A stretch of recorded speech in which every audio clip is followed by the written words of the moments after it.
નમસ્કાર વિદ્યાર્થી મિત્રો, કેમ છો? મજામાં? સ્વાગત છે તમારું તમારી પોતાની યુટ્યુબ ચેનલની અંદર.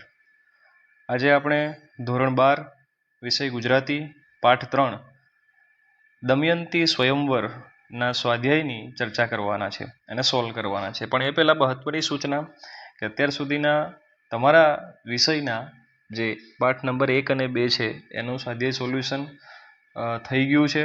તેના વિડીયો અને પીડીએફ તમને લિંક ડિસ્ક્રિપ્શન બોક્સની અંદર મળી જશે. સાથે સાથે તમારા અન્ય વિષયોના પણ જે સ્વાધ્યાય છે એના પણ વિડીયોઝ અને એની પણ પીડીએફની લિંક તમને ડિસ્ક્રિપ્શન બોક્સમાં મળી જવાની છે. અને એની સાથે જો તમે અમારી સાથે ફર્ધર માહિતી માટે વોટ્સએપ ગ્રુપમાં જોડાવા માંગો છો તો એની પણ લિંક તમને ડિસ્ક્રિપ્શન બોક્સમાં મળી જવાની છે. તો રાહ શેની જુઓ છો? ચાલો મળીએ.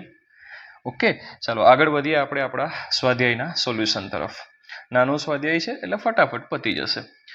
પ્રશ્ન નંબર 1 છે, નીચેના પ્રશ્નોનો એક એક વાક્યમાં ઉત્તર લખો. પ્રશ્ન નંબર 1 છે, દમયંતી પોતાના પિતા આગળ કઈ મૂંઝવણ રજૂ કરે છે? તો દમયંતી પોતાના પિતા આગળ મંડપમાં પોતાને 5 નળ દેખાતા હોય સાચા નળને કઈ રીતે ઓળખવા એ મૂંઝવણ રજૂ કરે છે. આગળ વધીએ. સ્વર્ગમાંથી કયા કયા દેવ સ્વયંવરમાં આવ્યા છે? આ તમારા માટે આઈએમપી રહેશે બેટા પ્રશ્ન, યાદ રાખજો.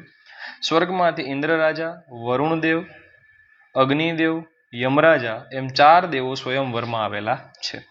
પ્રશ્ન નંબર 2 છે, ભીમક રાજા દેવોને ઓળખવામાં દમયંતીને શી યુક્તિ બતાવે છે? તો ભીમક રાજા દેવોને ઓળખવામાં દમયંતીને યુક્તિ બતાવે છે કે તેમની આંખો પલકારો નહીં કરે. આપણી આંખો ઝબકતી હોય ને, ખુલબંધ થાય, દેવોની આંખો નહીં થાય.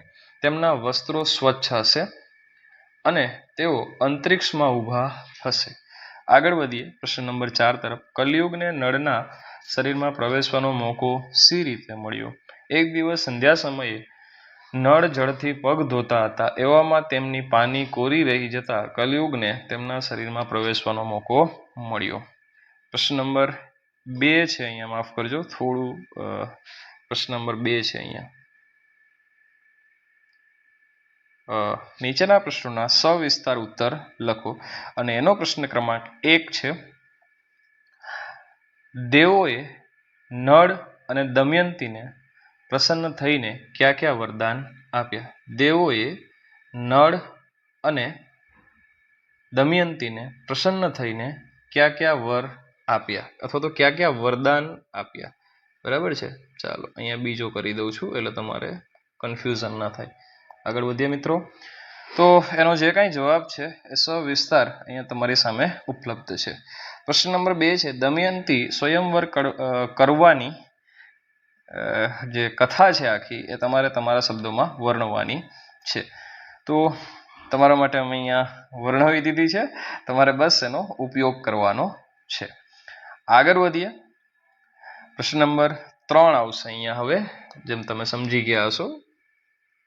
પ્રશ્ન નંબર 3 આવશે અને એના પ્રશ્ન નંબર 1 નું સોલ્યુશન છે, ચારેય દેવોએ એકબીજાને સાસા શાપ આપ્યા. તો એના જવાબ છે.